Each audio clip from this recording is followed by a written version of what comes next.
Hi everyone, Rupinder this side from market. आज मैं लेके आई हूँ आपके लिए इन्फॉर्मेशन वीडियो एजुकेशन लोन। कुछ बच्चे ऐसे होते हैं जो असलियत तो जाना चाहते हैं, बट उनके पास पैसे नहीं होते, उनके पास फंड्स नहीं होते, तो वो क्या करें। तो उनके लिए ऑप्शन है एजुकेशन लोन। वो एजुकेशन लोन के लिए अप्लाई कर सकते हैं। हम एजुकेशन लोन में क्या क्या कवर होता है, उसमें आपके कवर हो जाएगा आपकी ट्यूशन फीस, आपके लिविंग एक्सपेंसिव, आपके अकोमोडेशन और आपके जितना भी ट्रैवल का खर्चा है वो सारा कवर हो जाता है। तो आपको किसी भी चीज़ की टेंशन लेने की जरूरत नहीं पड़ेगी। तो मेनली ऑस्ट्रेलिया यही देखता है, मेनली वीजा की रिफ्यूजल के लिए ही हमने देखा है वो क्यों रिफ्यूज करता है। मेनली होता है फंड्स के रिगार्डिंग। अगर आप एजुकेशन लोन कवर करते तो ऑस्ट्रेलिया जो गवर्नमेंट है, जो यूनिवर्सिटी है, उनको भी हो जाता है कि आपके पास फंड्स है, आप जो अपना एक्सपेंस है वो कवर कर लोगे। तो एक ये फैक्टर अच्छी बात है। अगर आप एजुकेशन लोन लेते हो तो आपके वीजा के चांसेस बढ़ जाते हैं। अब बात करते हैं कि एजुकेशन लोन के लिए एलिजिबिलिटी क्राइटेरिया क्या है। आप 12th पास आउट होना चाहिए, उसके बाद आप इंडियन सिटीजन होने चाहिए, आपका सिविल स्कोर बहुत अच्छा होना चाहिए। अगर आपके पेरेंट्स अप्लाई कर रहे हैं एजुकेशन लोन के लिए, उनका सिविल स्कोर बहुत मैटर करता है। उसके बाद उनकी जो आपके income proof of your parents है वो चाहिए होगा। उसके बाद जो आपकी अगर आपके पेरेंट्स जॉब करते हैं, उनकी अकाउंट में 1 साल की जो सैलरी है वो होनी चाहिए। और आप अपनी एग्रीकल्चर लैंड को भी यूज़ कर सकते हैं टू शो योर इनकम। अब बात करते हैं कि कितना टाइम का प्रोसेस रहता है। मेनली 1 मंथ का प्रोसेस होता है। अगर आप बैंक में जाते हो पता करने के एजुकेशन लोन अप्लाई करते हो, तो मेनली ये 30-30 डेज का प्रोसेस होता है। उसमें आपको मेनली अगर आप जा रहे हो बैंक के पास, और वो 3-4 दिन में बता देगी कि आप एलिजिबल हो या ना हो। अगर आप एलिजिबल हो तो सबसे पहले आता है कि आपकी एप्लीकेशन प्रोसेस स्टार्ट हो जाता है। आपके जितने भी डॉक्यूमेंट्स हैं वो कलेक्ट करेंगे, वो उनको वेरीफाई करेंगे, फिर आपका लोन अप्रूव होगा। लोन अप्रूव के बाद आपका डिसबर्समेंट कर दी जाएगी। अब ये है कि एजुकेशन लोन तो आपने अप्लाई किया, बट वो किस पे अप्लाई होगा, उसके लिए आपको ऑफर लेटर चाहिए होगा। जिस यूनिवर्सिटी में आप जा रहे हो या कॉलेज में जा रहे हो, तो ऑफर लेटर पे ही आपको एजुकेशन लोन मिलता है। अगर एक बार आपको जो आपकी एजुकेशन लोन है वो डिसबर्स हो गया, तो आप 1 साल की फीस, ट्यूशन फीस आपको पे करनी ही पड़ेगी। तब तक आप वीज़ा लॉन्च नहीं कर सकते जब तक आपकी जो ट्यूशन फीस है वो डिसबर्समेंट जो अमाउंट हुई है उससे आप 1 साल की ट्यूशन फीस वो आपको पे करनी पड़ेगी। इसके बाद बात आती है कि इंटरेस्ट रेट कितना होता है। तो इंटरेस्ट रेट हर बैंक का अलग अलग होता है।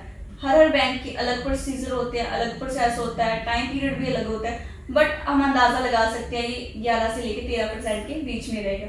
अब कई बच्चे ऐसे बोलते हैं कि कई बच्चे होते हैं, हाँ कईयों के पेरेंट्स तो जॉब करते हैं, बट उन बच्चों का क्या जिनके पेरेंट्स जॉब नहीं करते हैं, मेनली जो विलेज के होते हैं, उनके फादर जो एग्रीकल्चर होती है ना, उनके उनके में ही इनकम होती है, तो वो क्या करें। तो वो अपने एग्रीकल्चर के डॉक्यूमेंट दिखा के, प्रॉपर्टी दिखा के लोन अवेल कर सकते हैं। अब इसके बाद है कि बच्चे बोलते हैं कि हम इंस्टॉलमेंट कैसे देंगे, हम तो स्टूडेंट हैं, जब हम बाहर चलेंगे तो हम हर मंथली इंस्टॉलमेंट देनी पड़ेगी, तो हम तो दे नहीं सकते। तो बैंक क्या बोलती है, पहले आप अपनी स्टडी कवर करोगे, जब आप वर्क परमिट पे हो जाओगे तब आपकी इंस्टॉलमेंट स्टार्ट होगी।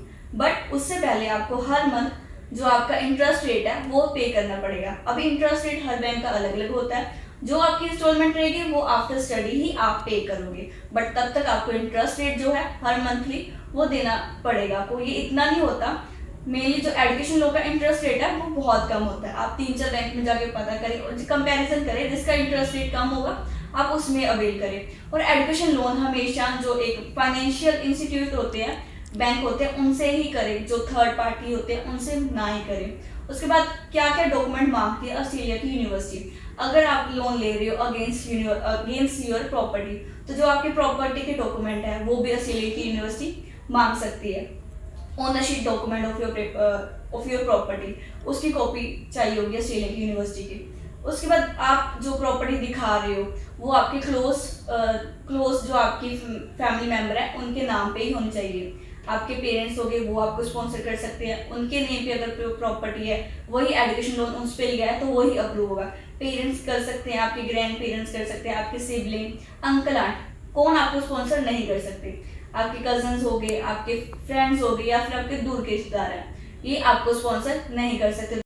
थर्ड ऑप्शन आपके पास रहते हैं फिक्स डिपॉजिट। अगर आपके पेरेंट्स ने फिक्स डिपॉजिट एफडी करा रखी है आपके नाम पे, तो आप उसके अगेंस्ट भी एजुकेशन लोन अवेल कर सकते हैं। बट आपकी जो फिक्स डिपॉजिट है वो 3 to 6 मंथ ओल्ड होने चाहिए।